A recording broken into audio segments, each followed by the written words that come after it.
Cool. So hi everyone. Welcome to my talk. I'm going to talk about this thing called Gaussian progress, which, a bit of a pun intended, is the utmost normal topic I could come up with. And Gaussian processes, I think, are sort of this wondrous thing. But when I was thinking about it, the feeling that you often get is that, when you're a machine learning professional, there's so many algorithms out there.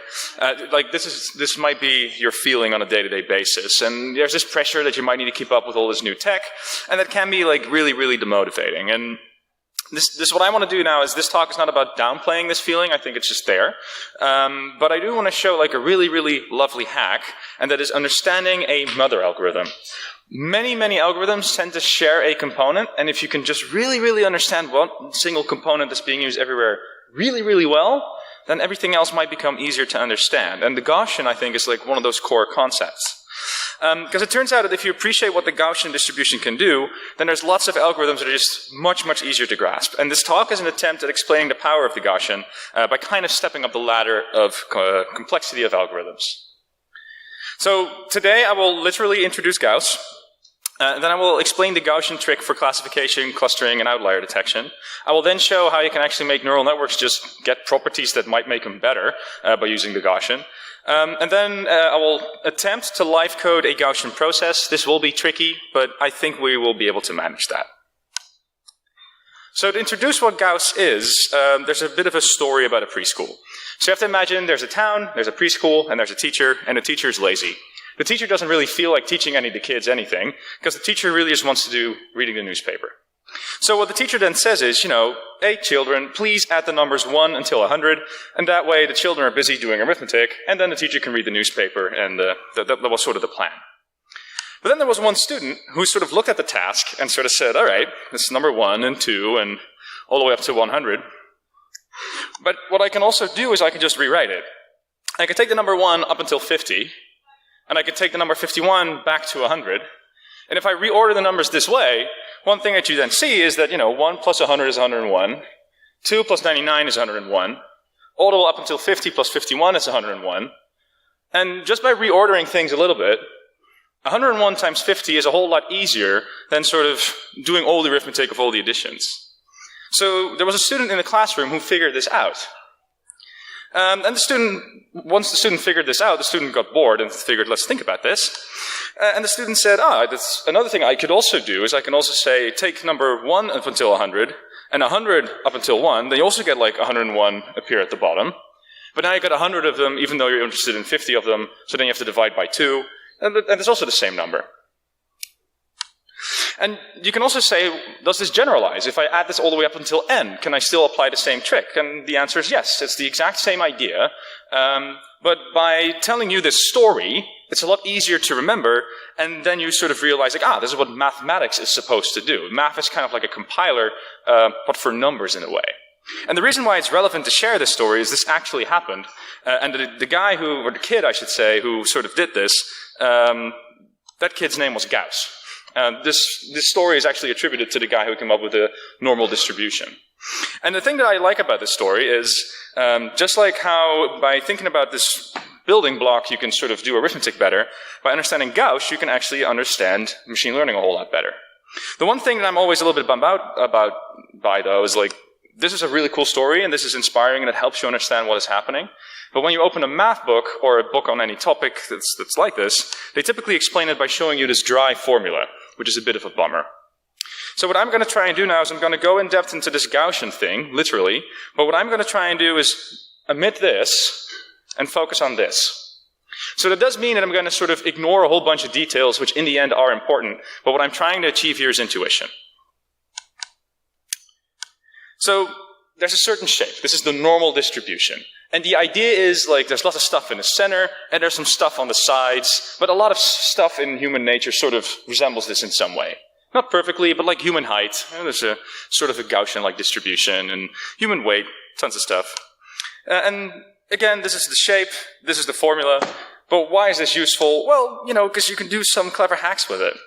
Suppose that I've got 2 of these Gaussian distributions. Let's say that I have the height of people, and there's one subgroup of people who have distribution A, another group of people who have distribution B. If I have some person who has height xi, then looking at the distribution of, or the difference of likelihood between one Gaussian and another, you can sort of attempt kind of a classification thing. And this is a concept we're going to have to remember. You can compare two Gaussians to say, hey, if this Gaussian represents one group of people in terms of height, and this other Gaussian represents another group of people, you can really compare the two groups by looking at the likelihood. And another convenient thing that you can do with a Gaussian is you can at some point say, you know, there's like a lot of mass in the center, but the outskirts, there's like at some point this threshold where we can say, hey, that's an outlier. At some point there's a moment when the point is so far away from the bell curve, you literally can't hear it ringing anymore. And that's also kind of a useful concept. So let's keep these two concepts in mind. And what I'll now sort of try to do is just show you that with these two concepts and also in higher dimensions, you can really solve most problems. I should say, though, there's also like a two-dimensional distribution formula that's out there. So to skip this math, what I'll just show you is how this algorithm can sort of help you. When you have a couple of points, sort of in a point cloud, a Gaussian distribution in higher dimensions essentially says, you know, in some higher space, some blob of points, there's some sort of mean. There's always some sort of highest point, and this can be in higher dimensions, which you kind of see here, right? So it's like a mu1, a mu2. It's a little bit of mathematical notation, I apologize, but this is the idea. This is something that describes a Gaussian in a higher dimension. Now, what's equally important is not just the means, but also the spreads. So like there's a spread on the x1 axis, and there's a spread on the x2 axis, right? That's also very definitive of a Gaussian. And the final thing that makes it very definitive is this notion of a correlation, or sort of covariance. The direction in which the Gaussian is pointing, that's also depicted in this covariance matrix. And the idea is if I have these numbers, then I have this shape well defined. And this is what a Gaussian essentially is. And, you know, the correlation can flip, so you can also be pointing in a different direction. And you can also say there's like no correlation whatsoever, but you can express a Gaussian by knowing the mean of the distribution and by saying something about its variance. That defines the Gaussian, if you will. So let's see if we can use a Gaussian to already make another algorithm better. And I'll just take k-means as an example. So k-means, if you're unfamiliar with it, the idea is I have some sort of data set and I would like to cluster it. So the way that this typically works is you say, there's probably 3 clusters. I want an algorithm to automatically find these clusters. And then the idea is you start with a couple of centroids. These centroids will then sort of go out there and look for its nearest neighbors. So each and every point is closest to one centroid. We allocate all of these points to a centroid, and then we take the mean of the points that are sort of assigned to the centroid. And then we sort of move the centroid in a direction such that it's sort of in a nice little middle of all the different points. And, you know, then the means shift a bit, and then you can repeat this. And at some point, this algorithm is going to converge, and then you can sort of say, okay, all the points that are closer to one centroid belong to one cluster, all the points that are closer to another centroid belong to another cluster. And there's a couple of cool things about this algorithm.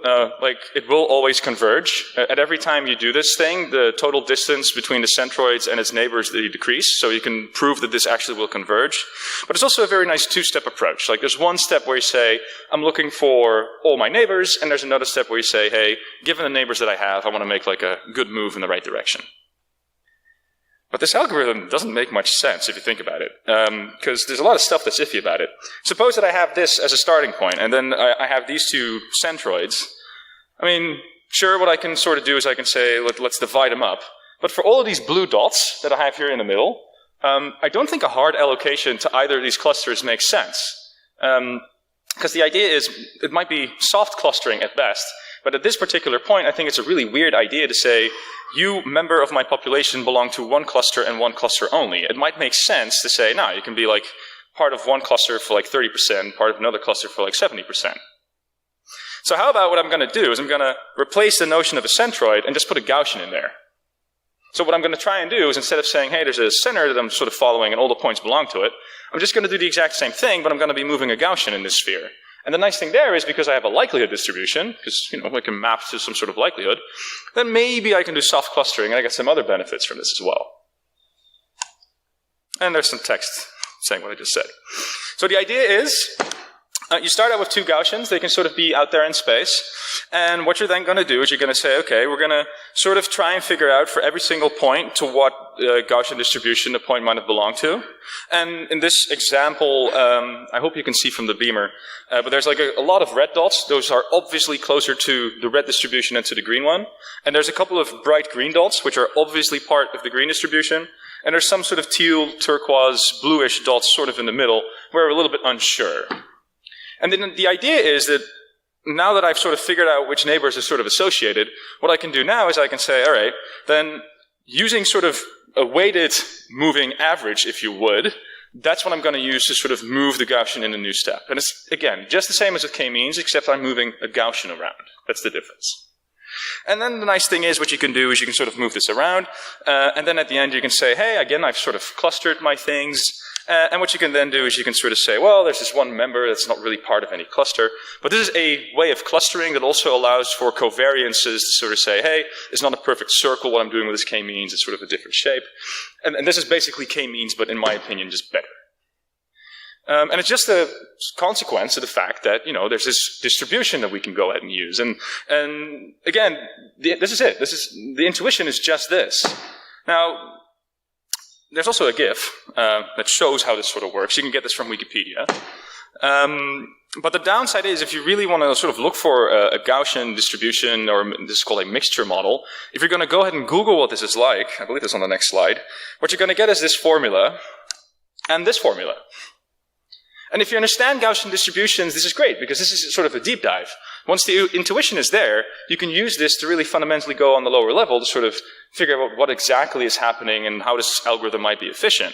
But if you're trying to sort of learn how to do clustering, but better, and this is the first thing you see on your retina, like, not only is this going to be confusing you and demotivating you, but it's also sort of distracting you from what I think is the coolest observation about this, and that is that this is hugely applicable. So, what I've just shown you is that we can use this for clustering, right? But this has so many ridiculous applications, you can even make neural networks better with this. And I'm just going to have a bit of a rant on this. So, remember that I said this in the beginning? That you can sort of say, hey, if I've got like one Gaussian from like one class and I've got another Gaussian from another class, you can sort of compare the likelihoods, and that way you can sort of say, it might be more part of one class than another one. Well, I can sort of fit some Gaussian mixtures on a class, and then using the Gaussian mixture model, which is typically used for clustering, you can also do classification. And the same thing will hold for outliers.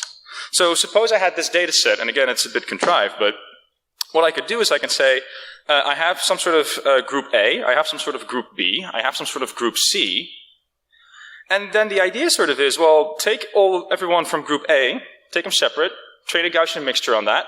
That will sort of give us an impression of, hey, how are people from group A distributed? Can we sort of define that? You can do that for group B, you can do that for group C. And that means that for any new point within the realm of x1 and x2, you can sort of say, what's the likelihood of it belonging to group A? What's the likelihood of it belonging to group B? And what's the likelihood of it belonging to group C? This is the one-dimensional representation of this.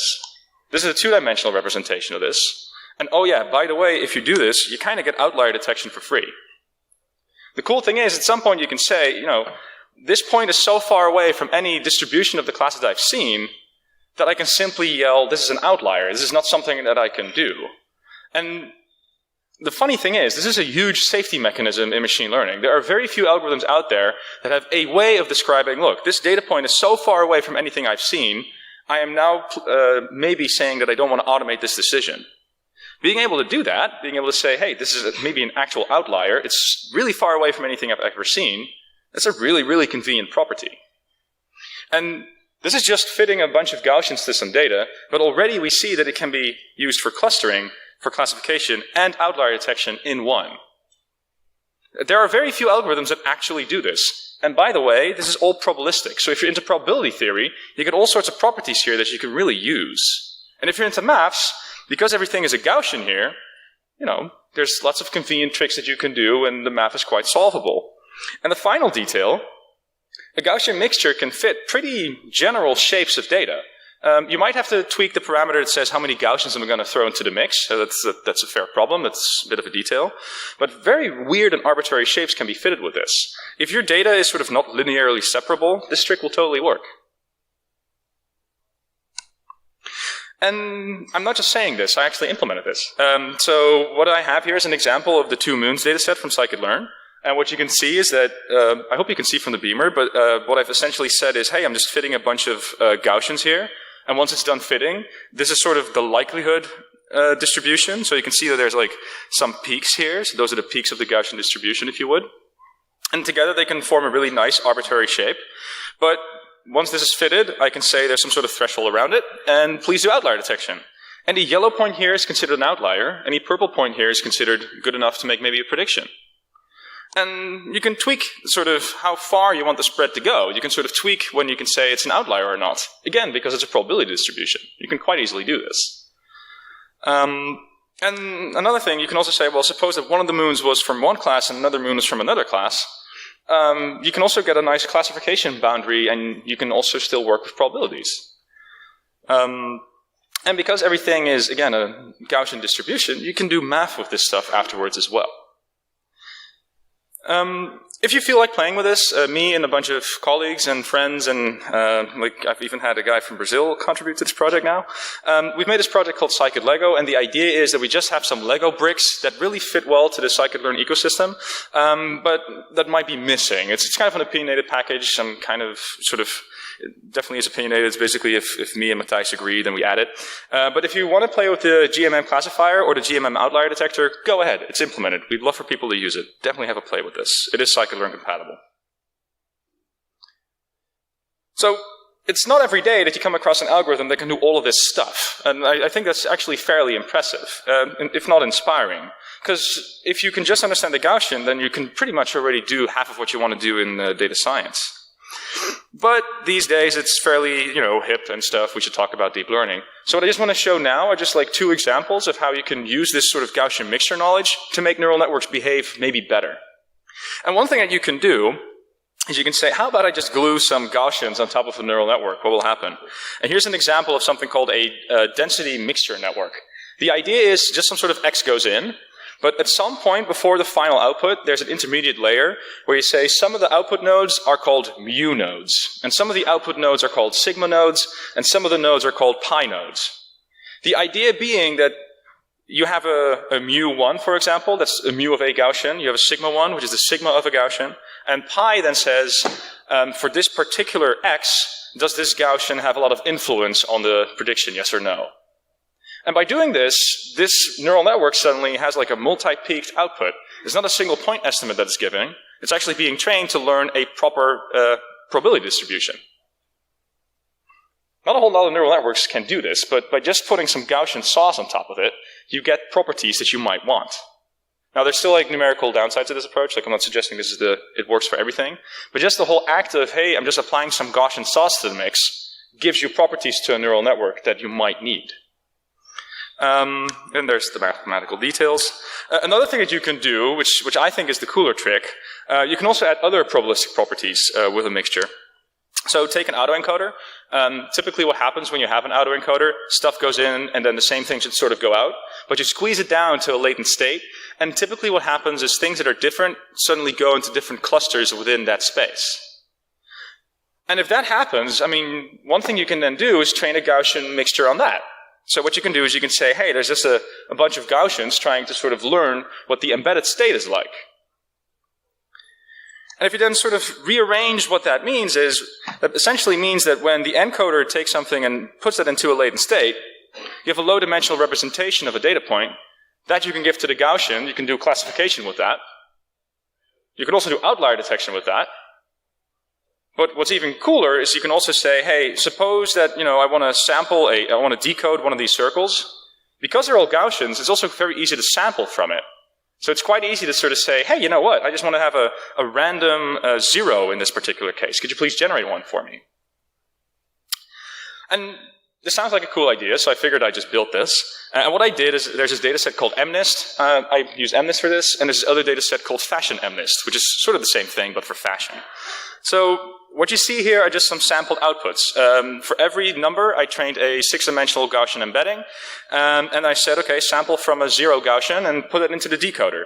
And here's some examples of stuff that I'm sampling. It's definitely not perfect, but, you know, close enough. And here's some fashion.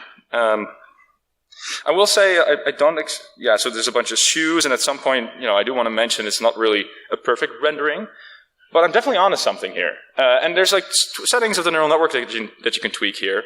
And as opposed to a variational autoencoder, what I like about this idea is the encoder is just trying to do the best job it can do in encoding.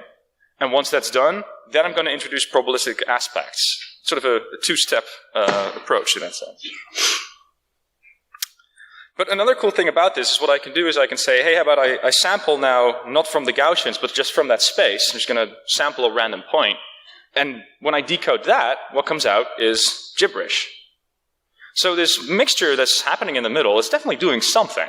That's actually sort of maybe, I shouldn't say it's a manifold because that's not the sort of the textbook definition, but it's a manifold. It's sort of a way to represent how data points are sort of distributed in space.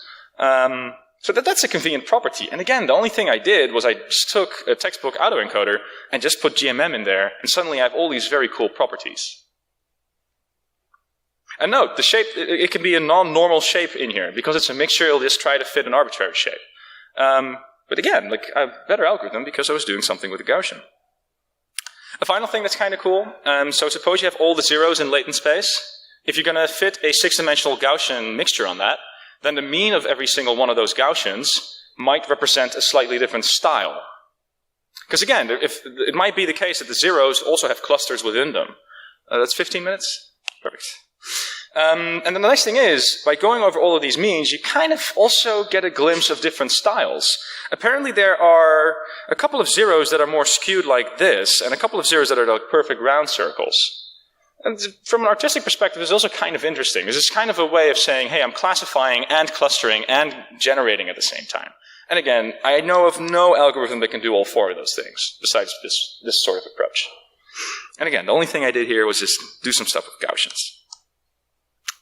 So we're nearing the part where I just want to do some live coding. But before I'm going to attempt to do that, I want to show what I think is the weirdest property of a Gaussian.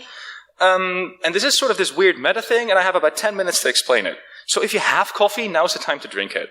Because what I'm going to do now is I'm going to talk about like super high dimensions when you're doing something with a Gaussian. But I do want to already point out, like, just adding some Gaussian sauce made some algorithms better here, and that's a cool thing. But another way of looking at a Gaussian is you can say, here's a 2-dimensional Gaussian, right? If I look at one point from this 2-dimensional distribution, what I can do is I can plot that in a different way. A 2-dimensional point, you can also say, well, on 1 dimension, that's 2 points. And the only thing I'm doing is I'm just making sure that the stuff is ordered, essentially. But this is just a different way of representing what I've done here. And you know, there's like correlation here as well, right? So it's going to be really weird for me to sample an x1 over here and then an x2 that's super high. So there's going to be some, if there's correlation in this plane, there's going to be correlation on this axis as well.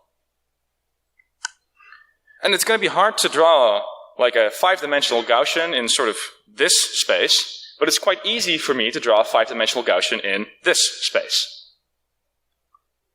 Questions later. So this is the value. So this is x1 has this value, right? So this is the value of x1. This value, that's the thing that's on the y-axis here. Okay, that was a good question. That was a good question. Great, thank you for that good question.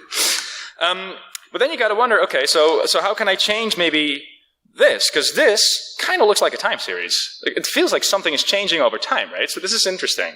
And the main thing that you can sort of tweak is, what can I do with this covariance matrix? Is there something I can do with that covariance matrix such that that covariance matrix is forced to have properties that I'm interested in? And how's about this? What I'm going to do is I'm going to look at the distance between the points, right? So these 2 points are way closer to each other than, let's say, this point and that point. So one thing that I could do is I can say, how about, this is really meta, how about I take the Gaussian shape, I look at the distance between 2 points, I'm going to take that distance, give that to this Gaussian, and I'm going to use that to fill in this confusion matrix. The question is, what will happen? And that is something I'd like to live code, because I think it's very hard to explain it without me coding it. So what I've got here is this is just an instance of JupyterLab. And what I can do is I can type numpy.random.multivariate normal, and then I can sample a multivariate point.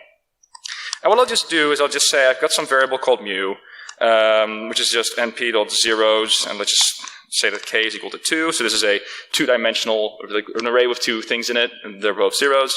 And what I'll just do is I'll do something with like sigma as well, and I'll do like np.I, give that a k as well. And then if I put mu and sigma in here, this is a multivariate normal, and I've just sampled 1 point out of it. That's the only thing I've done here. And what I can do is I can now type plt.plot, right? And then you can I can do this a bunch of times. But this is sort of the view that we had before. This is sort of the alternative view of sort of a two-dimensional Gaussian. And what I can then do is I can say, you know what, increase that. So now sample 1 point that's from like a 10-dimensional Gaussian. And it's going to kind of look like this. And if I do like 100 of these points, it's basically white noise, because the covariance matrix that I've got here, that is independent. So all the different things that I'm sampling, they're being sampled independent of each other. But now, how about I change that? So what I can do is I can type for I in the range of k, and then for j in the range of k, pardon. What I can do is I can say, hey, take that sigma thing you got there, right? Take that one part of the matrix, and what I'm just going to go ahead and do is I'm just going to sort of do something that kind of resembles a Gaussian here. So I'm going to divide I by 10 just to make it a bit smoother. But I'm basically saying, this should be the distance, by the way. So this is the distance between I and j, right? So if the distance between the 20th index and 100th index, that's going to be huge. And when you square that and put that in the negative and give that to the exponent, you get something that's very, very close to 0. So let's just demo that with like maybe 6 points, right? So this is a different thing that I've sampled, but if I look at the sigma matrix, you can kind of see that on the diagonals, the stuff that's close together has a high number, and stuff that's on the outskirt has sort of a lower number. Well, what I'm going to do now is I'm just going to increase the number of points that I'm sampling. Let's just look what happens. Suddenly, this is still super random. This is a perfectly random thing that I've sampled. But there's also a pattern in it, a process. And that's the idea behind a Gaussian process. The weird thing is if you sample a high-dimensional variant of it, one single point can represent something over time, because of the way that I'm sort of changing this covariance matrix. But here's the freaky thing. What I can also do is I can say, how about I just, change this a bit, and I look at the distance between the 2 points, and I give that to, like, the sine function. Then a single point from a Gaussian distribution now represents a sine wave. To me, this was super unintuitive when I saw this the first time. But by programming this with just a couple of lines of code, I already was sort of in this moment with, okay, I'm at least onto something here. So why does this happen? And I kind of made a picture to try to explain it. But the idea is, if I have a covariance matrix that sort of looks like this, then essentially points that are close to one another, they will influence one another. They have a high covariance. That's what that means. And if I have a sine function in there, then the high covariance is basically going to be, well, you're going to covary with something that is maybe 10 steps away, and every 10 steps away there's going to be high covariance for it. So by defining, I guess, what people like to call a kernel, like the thing that I put in here, the function that I give it, that will force properties on the time series that's being sampled. And then I figured, let's do this in a really, really meta way. So I've made an object here called a kernel. And it's just an object, but the nice thing about this object is what I can do is I can say, take the kernel and take, let's say, like a linear function. And these are just examples of kernels that I came up with. So this was the kernel I typed before. Here's the function that does like the sine wave. I have another function that sort of returns a constant, and I have another function that just takes the difference between the 2 points. And what I would just like to do is just show you, if I just take a linear function like this, like the difference between the 2 points, that's what's going to define the covariance matrix. This is what it looks like. And if I take the RBF thing that I had, then this is what it looks like. But the funny thing is, what happens if I say, take the linear kernel and then multiply that by the linear kernel? They get a polynomial. So the weird property here is by giving a function that defines the covariance matrix, you can sort of force that the covariance matrix takes a certain shape. but the function itself can be used as a Lego brick, because one thing I can now do is I can say, oh, I just want the sine thing to be added to the linear thing, and maybe I should zoom out a bit, but I'm multiplying here. Sorry, this should have been addition. My bad.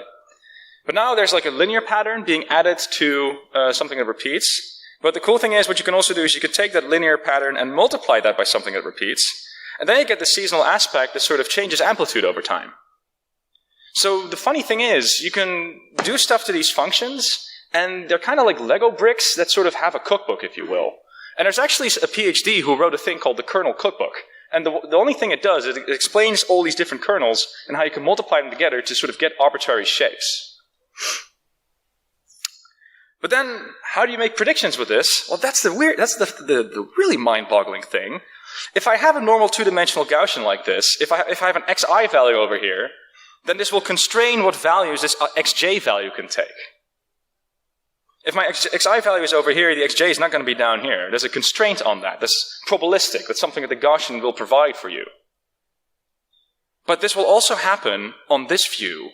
So what you can sort of say is, suppose that there's this point that's given, then you can sort of say, well, then that determines sort of the probabilistic shape that all the points here can make. And then as a final demo, because of time, what I've got here, I'll zoom out just a bit, I have this kernel that I've made, essentially, and I've got some data points that it's trying to fit on. And you can see here that I can say, look, these are just some data points I want you to fit on, and if you're going to fit on these points, I do want the kernel to have like a linear increasing relationship and something that's seasonal. But what I can now do is I can say, well, I don't know about that sort of linearly increasing thing, but I do know for certain there should be something of a sine in there. Now this is the best thing that it can fit. But you have fitted the best sine function here. And what I can also do is I can say, just take the linear thing. Oops. Live demos, they're bummers. Wait, I think I can do this, right? Yeah, there you go. So you can do linear regression this way.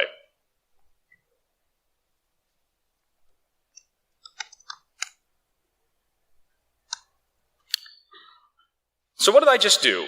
Well, I'm sort of running out of time.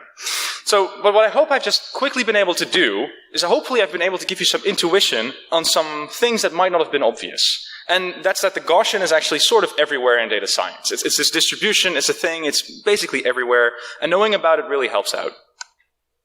And it can be mind-blowing to sort of witness the full applicability. But understanding this mathematical Lego brick really allows you to recognize algorithmic parts in other algorithms. So if you're sort of being overwhelmed by all of these algorithms that you can learn, one thing you can also do is just spend an afternoon in a notebook and really trying out all these freaky things that you can do with a Gaussian. Because just understanding that to like its fullest extent, it's going to make everything else a whole lot easier. So this might be a better investment. But if you feel like you don't fully, totally grasp this, that's like super normal. I've skipped a lot of details in favor of intuition, but what I hope is the reason why I skipped those details is because those are the details are the things that are really, really demotivating. If you type in Wikipedia, this is how Gaussian processes are explained. If you go to a book, then this is how a Gaussian process is explained. The first thing you see is that a Gaussian process is a collection of random variables, any finite number of which have a joint Gaussian distribution square. No pictures or anything. And if you read the papers, it's worse, because you get these, algorithmic explainers that don't really help you. So what might help, and this is sort of a thing that we might want to think about, mathematics is super useful when there's context and intuition. But it's really downright terrible when it's just a bunch of symbols being dumped onto your retina. And it's worse if this occurs to you when you're young. But the best advice I have here is when I was lucky, when I was a kid I was really lucky, because my parents actually found a really convenient way for me to prevent this intellectual paralysis from happening to me. So the story about Gauss that I told you in the beginning, the very first story, I read that from a book called The Number Devil. And it's the weirdest thing. It's a book meant for kids. It's meant to sort of for 8-year-olds. If you've got kids, trust me, best book ever. Really is still one of my favorite books. It's about a boy who's afraid of maths, and then in his dreams he gets a visit from the Number Devil. And there's all sorts of fairy tales. One of them is the story about Gauss that I just told you. And if you really want people to understand, like, hey, maybe focus on the intuition first and then on the details, there simply isn't a better introductory book than this. Everyone in my class that read this book as a kid got straight A's on their calculus exams. And all of my math professors, they just see this as a pattern. This book is something that can really help you sort of gain this intuition of what is actually a number, and this is going to help you a whole lot. Thanks for listening.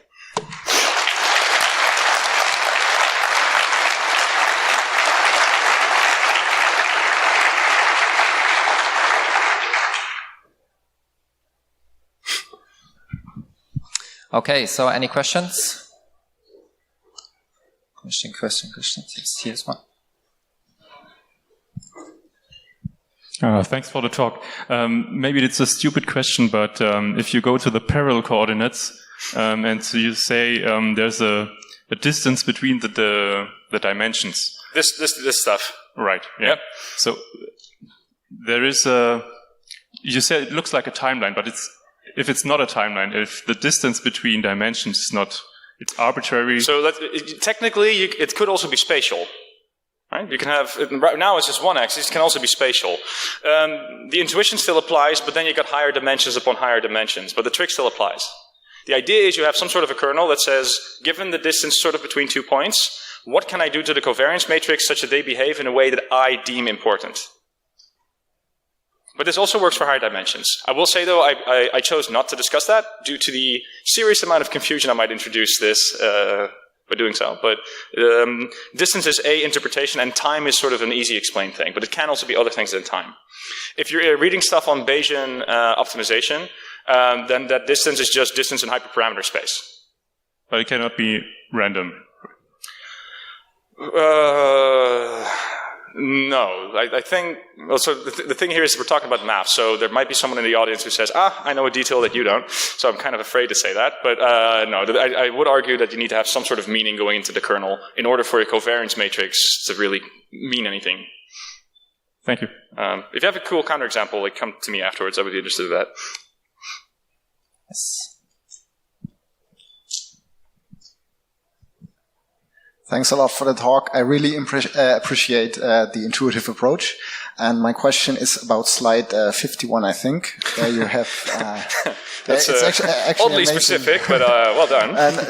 This one? Yeah, exactly. The general problem, I think you said you have 16 Gaussians. Or 6. I have to count them, but some number. It says 16, so it's probably 16. I mean, that is 16 means 16 standard deviations, and you got maybe a few hundred data points. Right. So that's a bit of a mathematical detail, but here's what happens. For every single point here, I can sort of ask, what's your likelihood value, right? And because there's Gaussians in them, there's some likelihood value. And this gives me a distribution over the likelihood values. I can set a threshold there. Okay, thanks. There's a documentation page on the open source package that explains this in more detail. But this is one of the ways you can do this. Good question.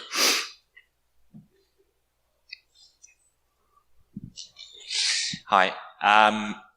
The Gaussian autoencoder business that you did, you mentioned very, very quickly. This stuff. Half a sentence, yeah. Yeah. Variational autoencoders.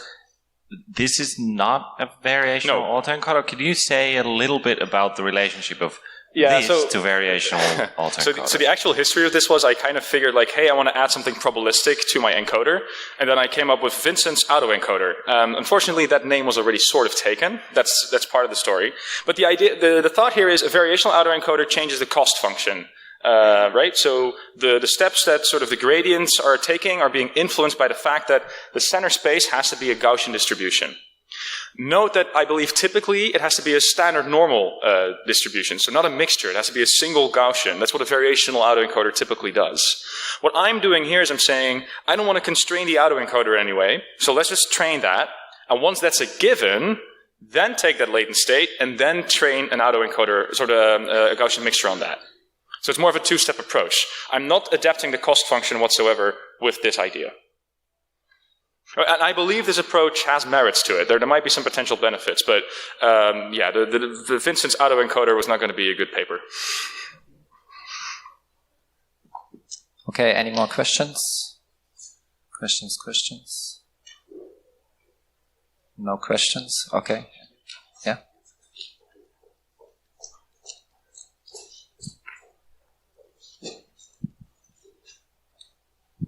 Thanks for the talk. Might be a stupid question, but you nicely showed how the sine function is approximated and the linear function. Could you give more intuition on the RBF kernel? Which is something I've always been missing, not just in this talk. So in the end, it's just the shape, right? And the main thing to take away, whatever function you give it, the one thing that function will do is it will make sure that the covariance matrix just behaves in a different way. And RBF stands for radial basis, and it basically just means it's kind of like a hump. And there's different humps you can do. You can normalize stuff, you can add extra hyperparameters. But the gist, first and foremost, is whatever function you can have that takes distance between 2 points and then fills in a coordinate of a covariance matrix, that's already a kernel, and there's a huge cookbook of stuff you could do. So the thing is, it's not too important that you have the exact right RBF. It's more the general shape that matters. Right, thanks. If this answers the question. Okay, so we have one more question. Time for one more question. Yes. So, yes. For people that are interested, actually Google this thing called the kernel cookbook. This character, David, he's actually kind of clever. He writes about some cool stuff, but he actually wrote sort of a cookbook on like how you can combine all these different kernels and what properties then they have. It's actually kind of a good read if you're a nerd, but make sure you get the intuition before you do. Hey. Yo. Can I go back maybe to 71? You folks are really good at remembering slides. Or maybe one before 70. 70. Right. So here you show that how you actually take out the x1, x2 from the. Yep. And but later you need the distance between x1 and x2. So this is a two-dimensional distribution, which I can draw.